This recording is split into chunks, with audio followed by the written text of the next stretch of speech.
من الأموال والأنفس والثمرات وبشر الصابرين الذين إذا أصابتهم مصيبة قالوا إنا لله وإنا إليه راجعون أولئك عليهم صلوات من ربهم ورحمة وأولئك هم المهتدون.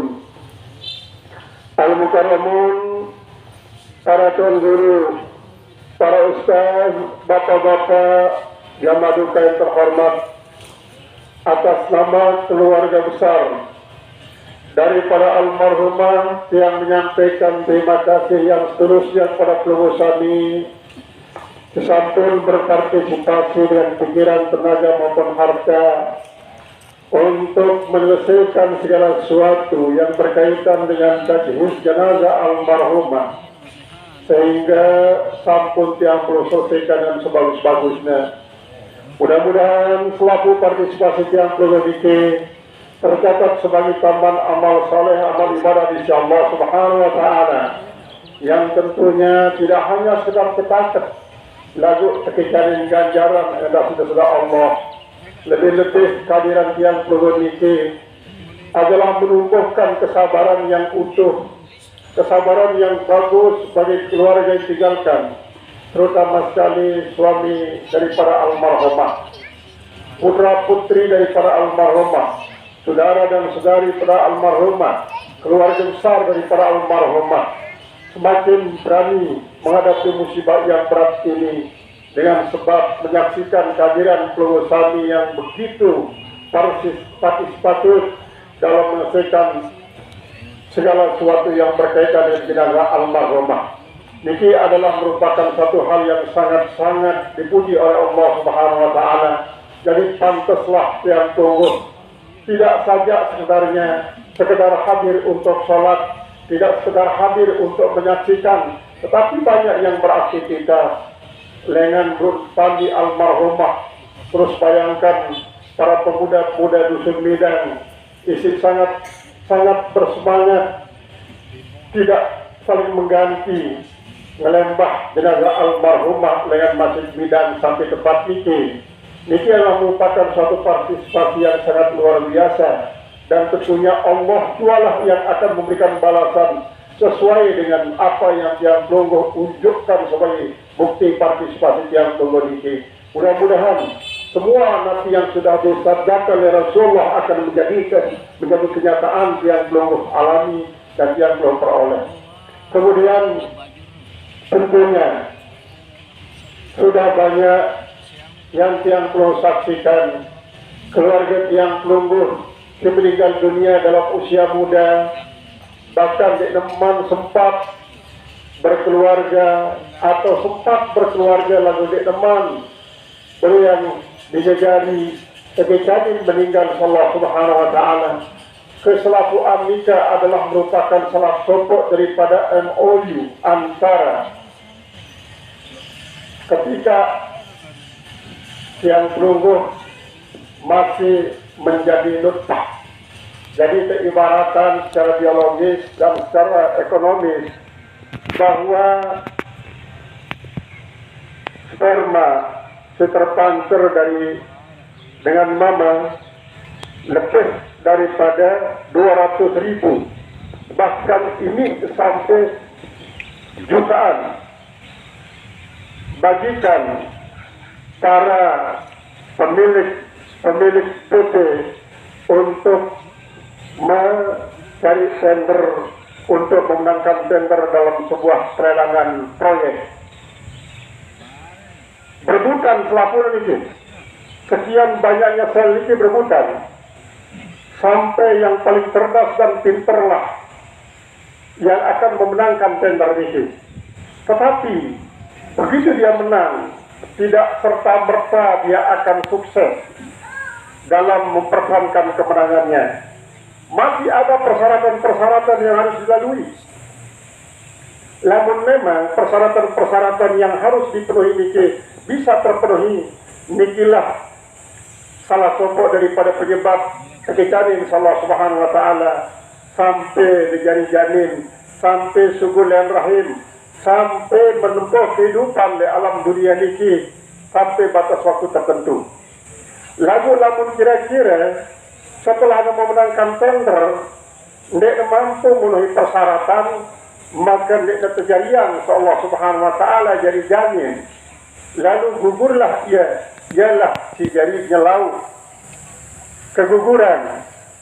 Nah, inilah ibarat daripada perebutan sel-sel daripada air si suhulan dan mama, kemudian ia isi mampu untuk dipertemukan oleh Allah dengan opun bibit nina ialah jari nutfah. Ia merupakan salah satu daripada ungkapan Allah Ta'ala dalam surat Al-Mu'minun, walaqad khalaqnal insana min sulalatin min tin thumma ja'alnahu nutfatan fi qararin makin, thumma, terus sampai akhir daripada firman Allah Subhanahu wa taala mengatakan thumma innakum ba'da dzalika lamayitun thumma innakum yaumal qiyamati tub'atsun. Jadi setelah terproses Allah Subhanahu wa taala sejarian nutfah niki jari alaqah niki jari mudghah niki jari izam niki terbungkus isi empat si daging, kemudian tahun ketiupan ruh. Nah, wallahu alam nabi dari bahan roh niki setepina Allah Subhanahu wa taala. Nabi setepina, apakah roh niki adalah bagian daripada Allah atau milik Allah? Kata-kata milik ini berarti idafat tasrifiyah ataupun idafat juz'iyah. Artinya karena boleh jadi bahwa mudhof dan mudhofun ilaih ini adalah merupakan bagian daripada mudhof, atau mudhof adalah bagian daripada mudhofun lain. Nah, ini misalnya ampu zaidin, kalimat ampu ini adalah merupakan juzuk daripada zaid. Nah, oleh sebab nikalah Allah menegaskan dalam kata-kata inna lillah, bukan inna minallah, tapi inna lillah, kita milik Allah, wa inna ilaihi raji'un, kepada Allah kita kembali. Kepada Allah, apakah kembali kepada zat Allah lalu roh yang keluar ini menyatu dengan roh Allah? Ternyata tidak demikian, karena Allah akan tetap memisahkan bahwa roh niki dengan zat Allah Ta'ala, sehingga dialah dipilihkan tempat imma fil jannah wa imma fil nar. Apakah dia ditempatkan di dalam surga atau dalam neraka? Berarti innalillahi wa inna ilaihi raji'un itu adalah bukan berkembali kepada Allah, tetapi adalah kepada tempat yang sudah dipilihkan oleh Allah. Mana yang pantas? Nah, siapa yang pantas untuk sampai kembali ke surga? Nikilah orang-orang yang memenangkan tender dan sukses dalam menyelesaikan proyeknya. Adapun orang yang tidak sukses menyelesaikan proyeknya karena di sana sini banyak makap, bahkan korupsi, maka dia tidak dikembalikan kepada surga, tetapi dikembalikanlah dia kepada neraka. Itulah makna daripada inna lillahi wa inna ilaihi raji'un. Jadi Allah akan memilihkan tempat imma surga atau imma neraka. Kalau orang Mu'tazilah mengatakan kadang-kadang adalah manzilah bainal manzilatain. Ada satu tempat di antara tempat yang dua, antara surga dan neraka. Siapa yang ditempatkan oleh Allah di tempat itu, kata orang Mu'tazilah, orang katakan dirinya beriman tapi banyak dosa.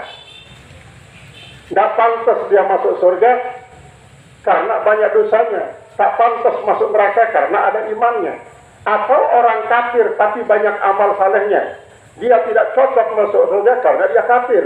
Tidak cocok masuk neraka karena banyak kebagusannya. Menurut orang Mu'tazilah itulah yang adil. Apabila orang itu ditempatkan di manzilah bainal manzilatain. Siapa orang semacam ini? Dia selesai proyeknya, tetapi tidak tuntas proyeknya. Itulah gambaran daripada sebuah perjalanan hidup yang pelungguh, baik secara fisik jasmani maupun secara rohani. Sehingga dengan demikian, ingat yang pelungguh ketika mendengarkan suatu mau'izatun hasanah akan mengendap di dalam hati yang pelungguh. Tetapi ada orang-orang yang kadang-kadang kalau disampaikan mau'izatul hasanah, dia tidak didengarkan oleh telinganya, apalagi mau mengendap di dalam hatinya. Maka orang-orang semacam ini kalau tidak segera memiliki kesadaran untuk memperbaiki diri, maka dia dikhawatirkan proyeknya tidak selesai, atau selesai tetapi tidak tuntas. Kalau tidak tuntas berarti rugi. Kalau rugi berarti neraka. Itulah inna lillahi wa inna ilaihi raji'un. Maka pelajaran yang kita perlu peroleh setiap kali masuk ke makbarah niki adalah kita menghayati bahwa tiang pelunggu niki adalah milik Allah, akan dikembalikan oleh Allah ke tempat yang sudah dipilihkan oleh Allah, dan pilihan Allah tidak pernah salah. Surga adalah tidak salah, neraka pun tidak salah. Sehingga kalau ada salah dipilihkan oleh Allah neraka, berarti Allah suka salah dalam memilih. Allah tidak pernah salah memilih. Nah, tiang pelunggu lah yang wajib berikhtiar untuk mengimbangi, karena tiang pelunggu sudah dipilih oleh Allah Subhanahu wa taala untuk menjadi calon-calon penghuni surga. Maka tentunya tiang pelunggu wajib berupaya agar apa yang dipilih oleh Allah taala ini menjadi suatu kenyataan. Jangan sampai tiang pelunggu menyalahi pilihan Allah. Kemudian mereka masih kepada selaku keluarga daripada almarhumah si tinggalan mangkini, tentu terutama sekali suaminya saudara kita Ustaz Parjibuddin, yang tentunya memang sangat berat diuji oleh Allah Subhanahu wa taala. Namun seberat nanti ujian pelunggu sani, maka seberat itu pula lah nanti ganjaran akan diperoleh. Maka yang penting dalam hal ini, baik dengan cara ikhlas bersabar, dipaksa pun akan dapat pahala. Kita memaksa diri untuk bersabar. Orang bilang daripada sukarela masuk neraka, lebih baik kita paksa diri untuk bisa masuk surga. Dalam arti gini, kita sekarang misal nggak bisa sabar, dengan sukarela nggak sabar. Sedangkan sabar, kita paksa diri kita untuk sabar, berarti kita tidak suka untuk sukarela masuk neraka, tapi kita paksakan diri kita untuk masuk surga dengan berkat kesabaran itu. Nah, oleh sebab itulah kepada semua yang tinggalkan oleh almarhumah, bersabarlah dengan seutuh kesabaran. Insya Allah dengan demikian Allah akan memberikan ganjaran besar kepada pelunggu sami, dan almarhumah akan mendapatkan ampunan. Kemudian para masih tertuna sifat seluruh keluarga keluarga Asaidiyah, terutama sekali para tetangga-tetangga siarak dusun Midan. Si mungkin di sofa waktu pelunggu sami arah, si merasa tersinggung, tersakiti atau dirugikan oleh tutur kata daripada almarhumah, sepatah dua patah kata atau sikapnya yang tidak nyaman pelunggu sami herminan. Tunas adik pelunggu sami pada berkemaafan ya. Jazakumullah khairan katsira. Marak nika masih sang nara si sayangnya utang si almarhumah, sampunan pelunggu sami dengan keberatan untuk menjadikan almarhumah niki dengan memberikan pernyataan kepada keluarga yang tinggalkan, atau mungkin secara diam-diam pelunggu sami juga memaafkan atau menyertai almarhumah. Insyaallah Allah tidak akan pernah menutup mata dan telinga daripada apa yang tiang pelunggu lakukan, akan diberikan ganjaran besar oleh Allah Subhanahu wa taala. Kemudian terakhir diakhiri pelunggu sami sila kepada beliau menghadiahkan salam Fatihah buat almarhumah dan buat keluarga tiang pelunggu kuburan makbarah niki. Semoga Allah menjadikan kubur-kubur mereka